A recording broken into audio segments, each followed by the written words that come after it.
हाँ, तो हम पढ़ रहे हैं अयंत नपुंसकलिंग प्रकरण।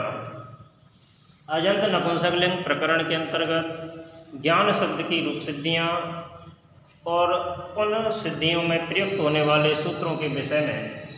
तो पिछले अध्याय तक हम ज्ञान शब्द की प्रथमा और द्वितीय विभक्ति का एक वचन किस प्रकार से सिद्ध होगा, किन सूत्रों की सहायता से सिद्ध होगा, पढ़ चुके हैं। आज हम बात करेंगे प्रथमा विभक्ति द्विवचन एवं द्वितीय विभक्ति द्विवचन का रूप किस प्रकार से सिद्ध होगा। तो उसके लिए सबसे पहले सूत्र है यचिभम।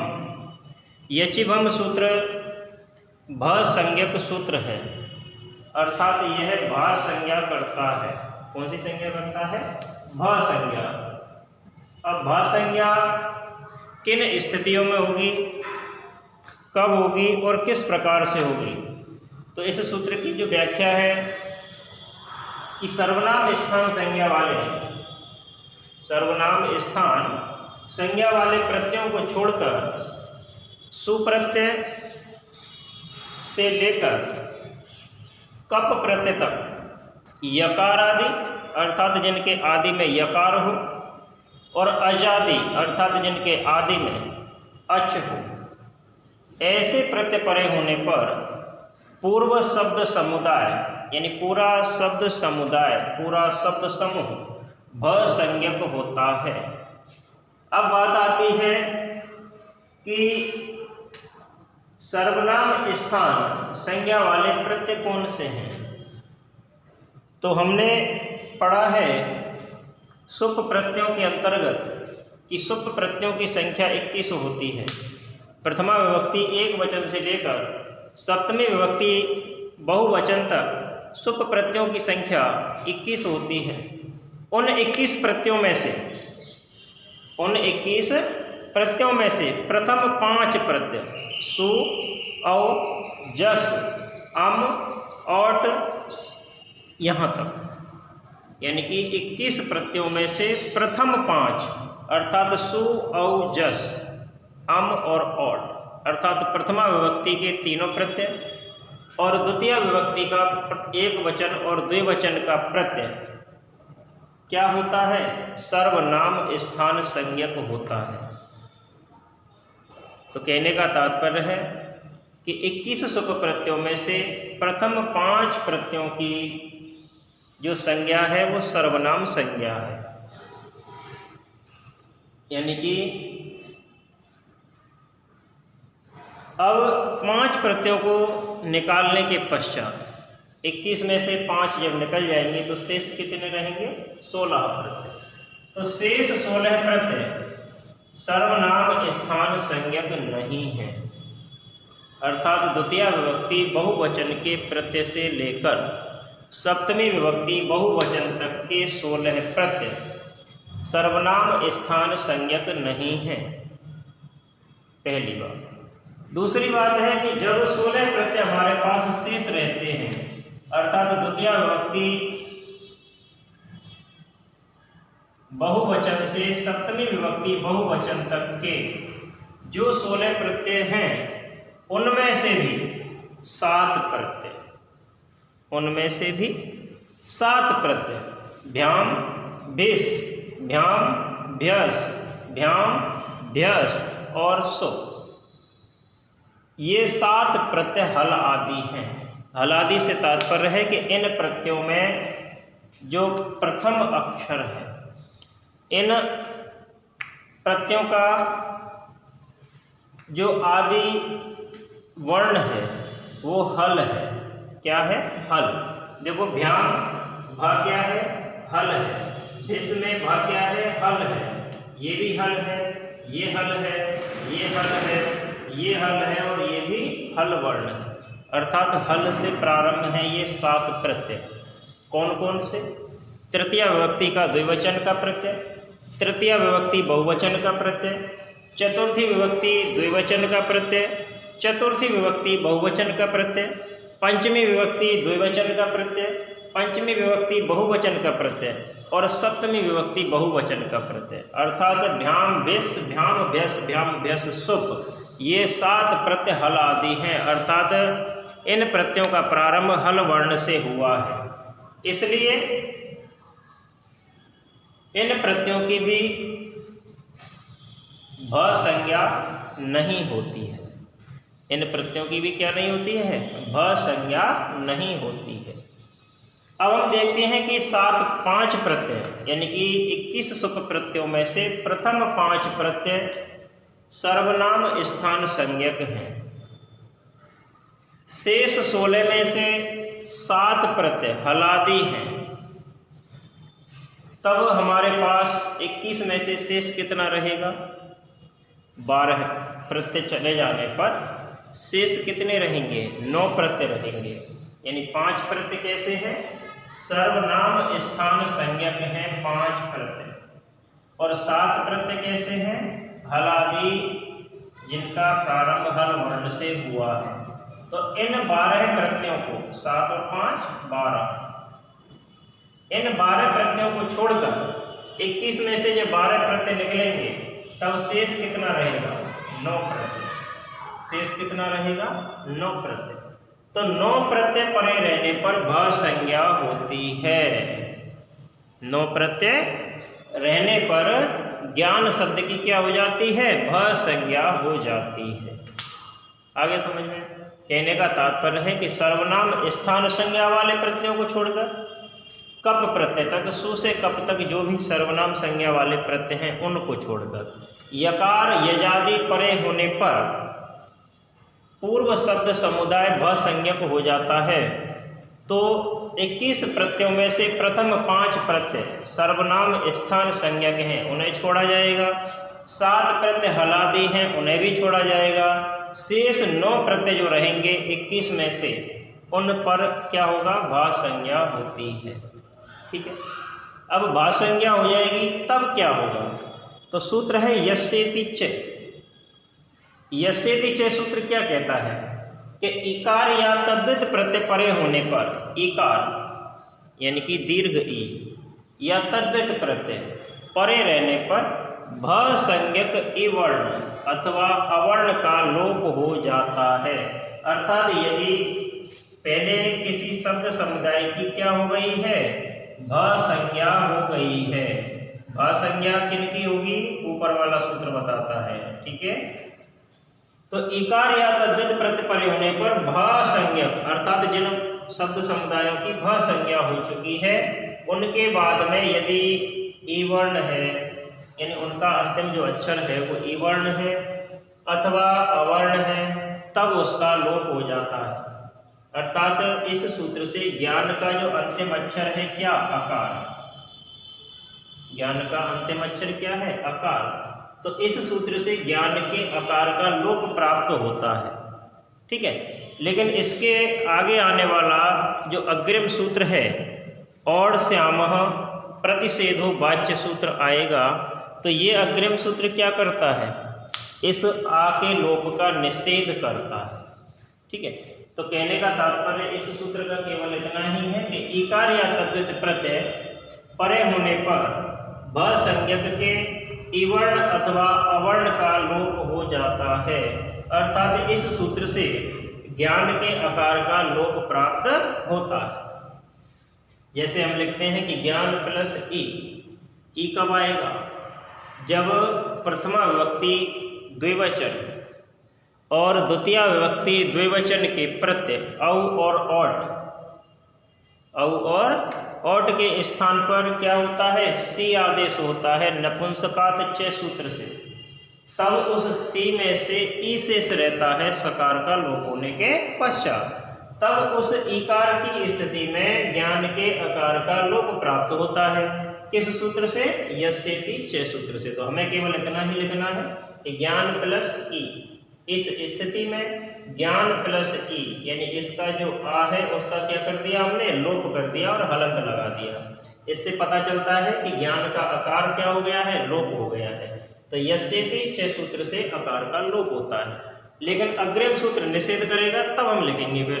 तो अग्रिम सूत्र है औंगः श्यामः प्रतिषेधो वाच्य। औंग है श्याम प्रतिषेधो वाच्य है। ये सूत्र क्या कहता है कि ओड के स्थान पर, अंग के स्थान पर आदेश होने वाले सी, अर्थात औ और ओट के स्थान पर जो सी प्रत्यय आदेश होता है, ठीक है, तब उस सी में से ईकार शेष रहता है। क्या शेष रहता है? ईकार। तो ई से परे विद्यमान होने पर, अर्थात हम तो ज्ञान शब्द का कर रहे हैं, तो हम यही देखेंगे कि जब ज्ञान शब्द के पश्चात प्रथमा विभक्ति द्विवचन और द्वितीय विभक्ति द्विवचन का प्रत्यय विद्यमान है, ठीक है, तब उसके स्थान पर सी आदेश हो गया हो और उस सी में से ई शेष रह गया हो, तब यस्येति च सूत्र की प्रवृत्ति नहीं होती है। अर्थात यह जो सूत्र है ओम श्याम प्रतिषेधो वाच्य यस्येति च सूत्र से होने वाले ह्रस्व आकार के लोप का निषेध करता है। ठीक, जैसे मैं लिखता हूँ कि ज्ञान प्लस ई इस अवस्था में, ठीक है, ज्ञान प्लस ई, तो इस अवस्था में क्या होता है कि जो ये आकार है अंतिम आकार, इसका लोप प्राप्त होता है किससे? यस्येति च सूत्र से। तो यस्येति च सूत्र से ज्ञान के आकार का लोप प्राप्त होता है, किंतु ओंग श्याम प्रतिषेधो वाच्य सूत्र से निषेध हो जाएगा, तब हमारे पास यही स्थिति रहेगी, अलग यहाँ नहीं लगाया जाएगा। ठीक है, तो ओंग श्याम प्रतिषेधो वाच्य सूत्र से निषेध होकर यही स्थिति रहेगी। अब यही स्थिति रहेगी तब क्या होगा? देखिए,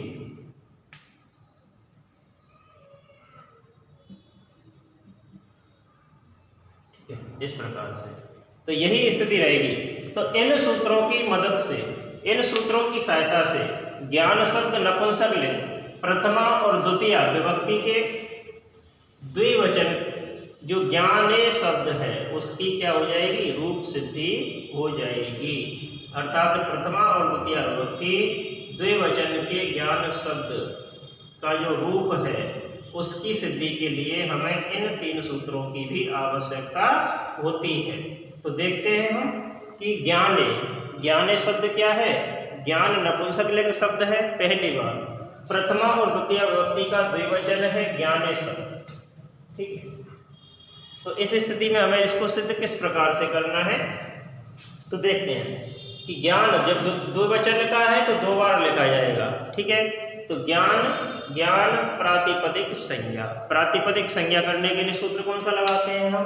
अर्थवत धातुर प्रतिप्रातिपदिकम और कृत अद्वित समासाश्च सूत्र से क्या हो जाती है? प्रातिपदिक संज्ञा हो जाती है, लौकिक और अलौकिक पक्ष दोनों में। ठीक है, हमें क्या करना है? जब एक सिद्ध करना है ज्ञाने, तो इन दो में से एक ही शेष रखना है।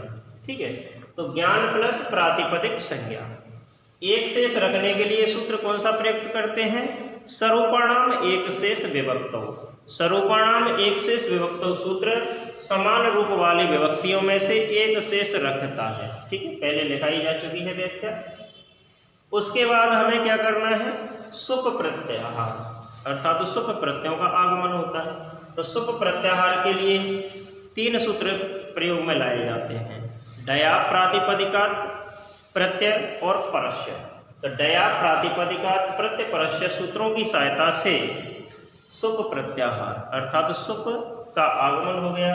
सुप आने के बाद हमें देखना है कि प्रथमा और द्वितीय विभक्ति का द्विवचन कौन सा है। तो प्रथमा विभक्ति का द्विवचन है औ और द्वितीय विभक्ति द्विवचन का प्रत्यय है औट, सु औ जस अम औट सस। तो प्रथमा विभक्ति द्विवचन का प्रत्यय क्या है? औ, और द्वितीय विभक्ति द्विवचन का प्रत्यय क्या है? औट।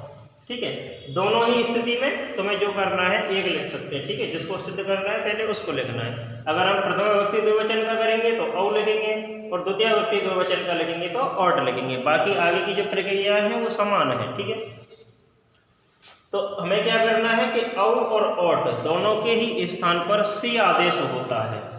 किस सूत्र से होता है? लेकिन नपुंसकात् च सूत्र से। तो हम लिख देंगे ज्ञान प्लस सी, नपुंसकात् च सूत्र से औ और औट के स्थान पर सी आदेश हो जाता है। ठीक है, जब सी आदेश प्राप्त हो गया, सी प्राप्त हो गया तो उस सी में से सकार की इत संज्ञा होती है और केवल ईकार शेष रहता है, दीर्घ ई शेष रहता है। तो हम लिखेंगे ज्ञान प्लस ई। तो सकार का लोप किससे होगा? लसक व तद्वितीय सूत्र से। तो लिखेंगे लसक तद्वितीय सूत्र से सी के सकार का लोप, सी के सकार की इत संज्ञा, ठीक है, और तस्य लोप से लोप हो जाता है। जिसकी इत संज्ञा होती है उसका तस्य लोप सूत्र से लोप हो जाता है। तो हम लिखेंगे कि लसक तद्वितीय सूत्र से सी के सकार की इत संज्ञा होने के पश्चात तस्य लोप सूत्र से लोप हो जाता है या हो जाने पर, ठीक है। जब सी के सकार का लोप हो गया, ई हमारे पास शेष रह गया। तो देखो इधर सूत्र था यचिभम, यचिभम सूत्र क्या करता है कि यकार आदि अजादि प्रत्यय परे होने पर, अजादि यानी अच जिसके आदि में है ऐसा प्रत्यय परे हो, तो देखो ई यहाँ पर शेष है। तो यचिभम सूत्र से क्या होगा? भ संज्ञा हो जाएगी। किसकी? इस संपूर्ण ज्ञान शब्द की, यानी कि शब्द समुदाय अर्थात ज्ञान की भ संज्ञा होगी। कौन सी संज्ञा होगी? भ संज्ञा। नाम दे दिया इसको भ संज्ञा, ठीक है। तो ज्ञान शब्द प्लस ई, तो यचिभम सूत्र से भ संज्ञा हो जाती है, ठीक है। यहाँ पर तीनों सूत्रों को एक साथ लिख दिया गया है। यदि आप चाहेंगे तो अलग अलग भी लिखा जा सकता है, ठीक है। तो यचिभम सूत्र से क्या हो गई? ज्ञान शब्द की भ संज्ञा हो जाती है। भ संज्ञा होने के पश्चात क्या होता है? यस्यति च सूत्र से, यस्यति च सूत्र से आकार का लोप होता है। किसका लोप होता है? इस आकार का, अंतिम आकार का, ठीक है। अंतिम आकार का जो लोप होता है, किंतु और श्याम प्रतिशोधो वाच्य, ओंग श्याम प्रतिशोधो वाच्य सूत्र से निषेध हो जाता है। तब यही स्थिति हमारे पास रहेगी, क्योंकि हमें लोप करना ही नहीं है, निषेध हो गया, ठीक है। तो यही स्थिति रहेगी। उसके बाद क्या होगा? देखो ज्ञान का अंतिम क्या है? आकार है, और इधर क्या है? ई। आ के पश्चात ई होने पर क्या होता है? गुणादेश हो जाता है। गुणादेश किस सूत्र से होता है? आद गुण सूत्र से होता है। तो हम लिखेंगे ज्ञान प्लस ए, इन दोनों के स्थान पर लिख देंगे आद गुण सूत्र से आ प्लस ई के स्थान पर। किसके स्थान पर? आ और ई दोनों के स्थान पर ए गुणादेश होने पर, यानी ए गुणादेश हो जाता है। जब ए गुणादेश हो गया तो ज्ञान शब्द में ए जोड़ दिया जाएगा, तो ज्ञाने शब्द प्राप्त होगा हमें, और हम लिखेंगे अजिनम परेण संयुज्यम सूत्र से वर्ण संयोग करने पर ज्ञाने इति सिद्ध, ठीक है। तो इस प्रकार से प्रथमा विभक्ति द्विवचन और द्वितीय विभक्ति द्विवचन ज्ञान शब्द नपुंसक लिंग की हमें क्या होती है? सिद्धि प्राप्त होती है, ठीक है। अब हम आगे पढ़ेंगे प्रथमा विभक्ति बहुवचन और द्वितीय विभक्ति बहुवचन को सिद्ध करने के लिए हमें किन किन सूत्रों की आवश्यकता होगी। इसके विषय में अगले अध्याय तक रुकते हैं। धन्यवाद।